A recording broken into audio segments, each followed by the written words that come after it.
Hello students, welcome back in my class. आज के इस वीडियो में हम पढ़ेंगे फ्रेजेज और क्लॉजेज के बारे में, और हम देखेंगे कि फ्रेज किसको कहते हैं और क्लॉज किसको कहते हैं, and what is the difference between A phrase and A clause. तो इसको समझने के लिए we take some examples. तो come with me, let's begin.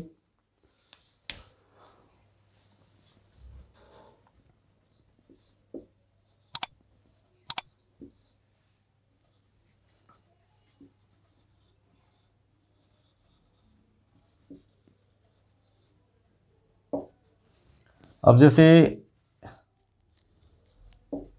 ये एक सेंटेंस है, He has a golden chain. He has a golden chain, यानी उसके पास एक गोल्डन चेन है। तो इस सेंटेंस में हम देख रहे हैं कि ए गोल्डन चेन, ये जो ग्रुप ऑफ वर्ड है जो इसी सेंटेंस का एक पार्ट भी है, इसी सेंटेंस को ये आगे भी बढ़ाता है, लेकिन इसका अपना खुद का यानी स्वयं का एक गोल्डन चेन ग्रामेटिकल अर्थ में कोई वजूद नहीं है, क्योंकि इसमें न तो इसका कोई सब्जेक्ट है न कोई प्रेडिकेट है। तो ऐसे ग्रुप ऑफ वर्ड्स जो किसी सेंटेंस के अंदर आते हैं, उनका सेंस तो निकलता है, उनका अर्थ तो है एक गोल्डन चेन। जैसे कि इसकी बात करें, एक सोने की चेन, एक गोल्डन चेन मतलब एक सोने की चेन, लेकिन ये अपने आप में कोई सेंटेंस नहीं है, क्योंकि किसी भी सेंटेंस के लिए एक सब्जेक्ट और प्रेडिकेट होने की ज़रूरत होती है, जो इसके अंदर नहीं है। न तो इसमें कोई इसका सब्जेक्ट है न कोई प्रेडिकेट है। तो हम ये कह सकते हैं कि ये जो ग्रुप ऑफ वर्ड यहाँ पर आया है, एक गोल्डन चेन, ये इस सेंटेंस के अंदर एक फ्रेज है, मतलब वाक्यांश है, सिर्फ वाक्य का एक टुकड़ा है। तो dear students, we can say that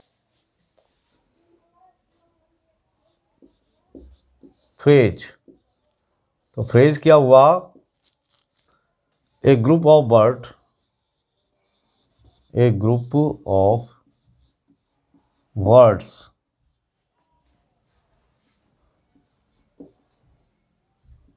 which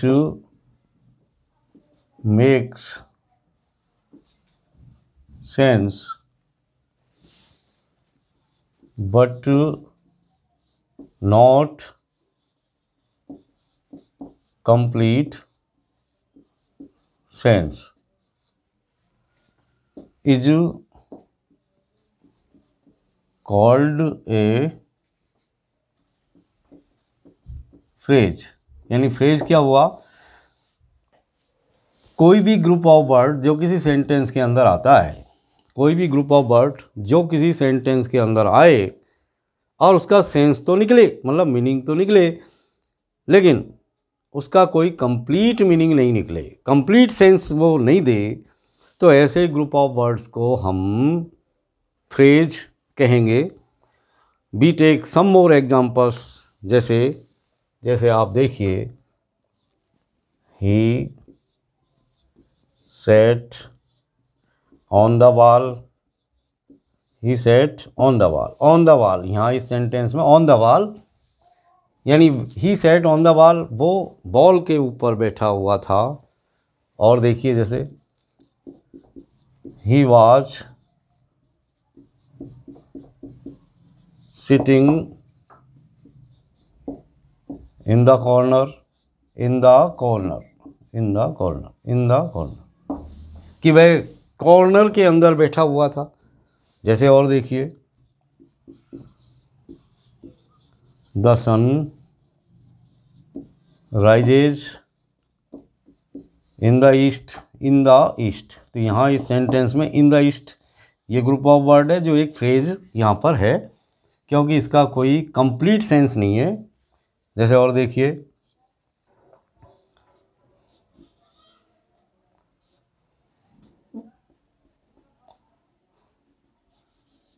there came a giant, there came a giant on my door, there came a giant on my door. अब जैसे ये ग्रुप ऑफ वर्ड तो है, लेकिन इसका कोई कंप्लीट सेंस यहाँ पर नहीं है। जैसे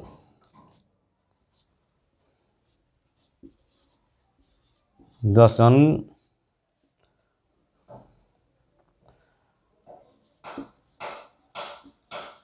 शाइन्स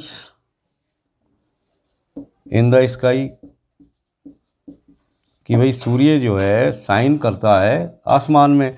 तो यहाँ पर भी इन द स्काई एक ग्रुप ऑफ वर्ड्स तो है, सेंस भी है, इसका अर्थ भी है, इन द स्काई यानी आसमान में।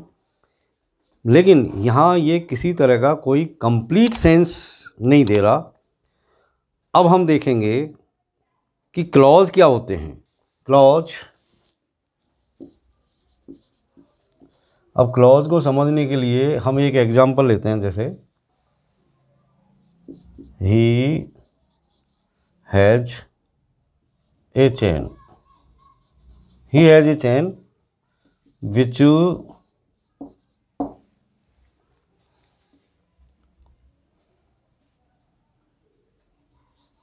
is made of gold. He has a chain which is made of gold. Which is made of gold. तो यहाँ पर इस सेंटेंस को भी ऑब्जर्व करिए आप। He has a chain, उसके पास एक चेन है, which is made of gold, जो गोल्ड की बनी हुई है।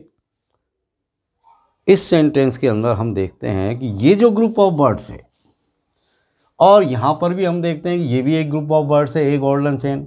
और यहाँ भी हम देखते हैं कि he has a chain which is made of gold. तो इन दोनों में क्या अंतर हुआ? Which is made of gold, जो कि सोने की बनी हुई है, जो कि सोने की बनी हुई है। तो यहाँ इस सेंटेंस के अंदर हमको दो तीन चीज़ें मिलती है। जैसे एक तो ये विच यहाँ पर सब्जेक्ट का काम कर रहा है, और ये बाकी का जो सेंटेंस का भाग यहाँ पर आया है, ये इसका प्रेडिकेट, क्योंकि किसी भी सेंटेंस के टुकड़े में, चाहे फुल सेंटेंस के अंदर, दो एलिमेंट बहुत ज़रूरी है, एक तो सब्जेक्ट और प्रेडिकेट। तो यहाँ पर ये दोनों ही कंडीशन पूरी कर रहा है ये ग्रुप ऑफ वर्ड। तो ऐसा ग्रुप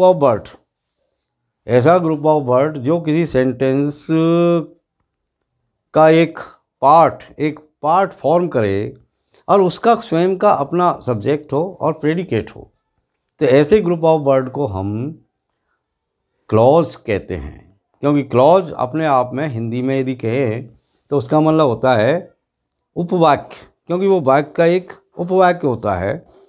तो जैसे हम ये कह सकते हैं कि a group of words which forms a part of a sentence. A group of words which forms a part of a sentence, a group of words which forms a part of a sentence and contains a subject and a predicate. A predicate is called a clause. तो dear students, clause एक ऐसा group of words होता है, शब्दों का समूह होता है, जो किसी सेंटेंस के एक हिस्से का निर्माण करता है। और उसका स्वयं का अपना एक सब्जेक्ट होता है और प्रेडिकेट होता है। तो ऐसे ग्रुप ऑफ वर्ड्स को हम क्लॉज कहते हैं। तो क्या अंतर आया दोनों में? What is the difference between A phrase and A clause? तो वी कैन से, हम कह सकते हैं कि फ्रेज महज एक सेंटेंस के अंदर ग्रुप ऑफ वर्ड्स होता है जिसका कोई कंप्लीट सेंस नहीं होता, जिसका अपना कोई सब्जेक्ट और प्रेडिकेट नहीं होता। तो ऐसा जो ग्रुप ऑफ वर्ड्स है वो फ्रेज कहलाता है। और क्लॉज क्या होता है? क्लॉज किसी सेंटेंस के अंदर एक उपवाक्य की हैसियत से आता है और उसका स्वयं का एक वजूद होता है और उसका अपना स्वयं का एक मीनिंग भी होता है, कंप्लीट सेंस होता है।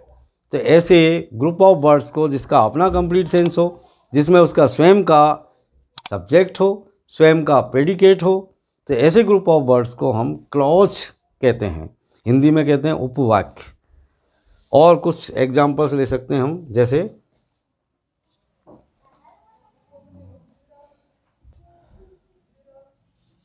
we cannot go outside while it is raining। जब तक कि बरसात हो रही है हम बाहर नहीं जा सकते। तो यहाँ पर हम देखते हैं कि we can not go outside, ये और फिर वाइल इट इज़ रेनिंग, जब तक कि बरसात हो रही है। तो यहाँ पर हम देख रहे हैं वाइल इट इज़ रेनिंग। तो यहाँ इस सेंटेंस के अंदर जो कि ये जो टुकड़ा है, इसको किसी भी कॉम्प्लेक्स सेंटेंस के अंदर एक प्रधान और सबऑर्डिनेट क्लॉज से जुड़ करके और दूसरे उसमें क्लॉज आते हैं, उनको हम सबऑर्डिनेट क्लॉज कहते हैं। और हर क्लॉज का अपना एक सब्जेक्ट होता है और एक प्रेडिकेट होता है और वो एक कंप्लीट सेंस अपने आप में देता है, क्योंकि वो किसी सेंटेंस अपने आप में वो एक सेंटेंस ही होता है। भाई किसी भी क्लॉज को यदि हम अलग से लिखेंगे तो वो अपने आप में सब्जेक्ट सेंटेंस ही होगा। क्यों होगा? क्योंकि उसमें सब्जेक्ट भी है, प्रेडिकेट भी है। जैसे इसमें देखिए आप, इट इज़, यहाँ पर ये क्रिया है, क्रिया के साथ में ये और वर्ड यहाँ पर आ रहे हैं। तो यहाँ पर ये प्रेडिकेट है और वाइल इट इज़ रेनिंग, तो यहाँ पर इट जो है ये इसका सब्जेक्ट है। तो इसको हम इट इज़ रेनिंग यानी अपने आप में एक कंप्लीट सेंटेंस है।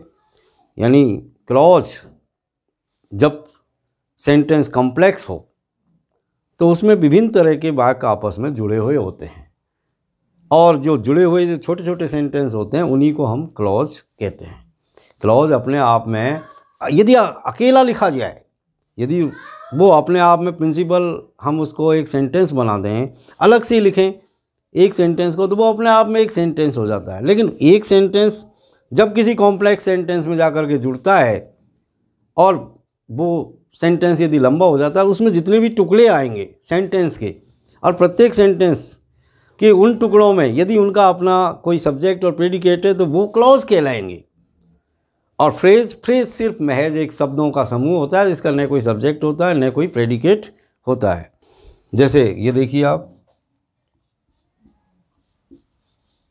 I think that you have made a mistake. I think, ये यहाँ इस सेंटेंस की हम बात करें कि कॉम्प्लेक्स सेंटेंस है और इसमें दो सेंटेंस यहाँ पर जुड़े हुए हैं। ये इसका प्रधान वाक्य है, प्रिंसिपल क्लॉज है, और दैट से जुड़ करके ये इसका सबऑर्डिनेट क्लॉज आ गया और ये अपने आप में एक क्लॉज है। और क्लॉज है तो क्लॉज क्यों है? क्योंकि इसका अपना सब्जेक्ट है, इसका अपना प्रेडिकेट है। जैसे यू इसका सब्जेक्ट है, ये बाकी का जो हिस्सा, प्रेडिकेट किसको कहते हैं और सब्जेक्ट किसको कहते हैं? किसी भी सेंटेंस के अंदर दो भाग होते हैं, एक सब्जेक्ट और बाकी का जो सेंटेंस होता है, the rest part of the sentence is called a predicate of a sentence except subject. यानी सब्जेक्ट को छोड़ करके किसी भी सेंटेंस का जो भाग होता है, जो हिस्सा होता है या बचा हुआ जो भाग है सेंटेंस का, वो प्रेडिकेट कहलाता है। और प्रेडिकेट में ज़रूरी है कि उसके अंदर एक फाइनाइट वर्ब हो, यानी उसके अंदर एक वर्ब होना आवश्यक है। सब्जेक्ट के बाद में जो बचा हुआ भाग है, जो शब्दों का समूह है, उसको हम जो है प्रेडिकेट बोलते हैं। प्रेडिकेट की मेन शर्त ये है कि उसमें एक वर्ब ज़रूर होनी चाहिए। तो डियर स्टूडेंट्स, हमने देखा कि फ्रेज़ किसको कहते हैं और क्लॉज किसको कहते हैं, और इसको हमने पूरी तरीके से इस वीडियो के द्वारा समझा। अगले वीडियो में मैं फिर एक नए टॉपिक के साथ आपके सामने हाजिर होऊंगा।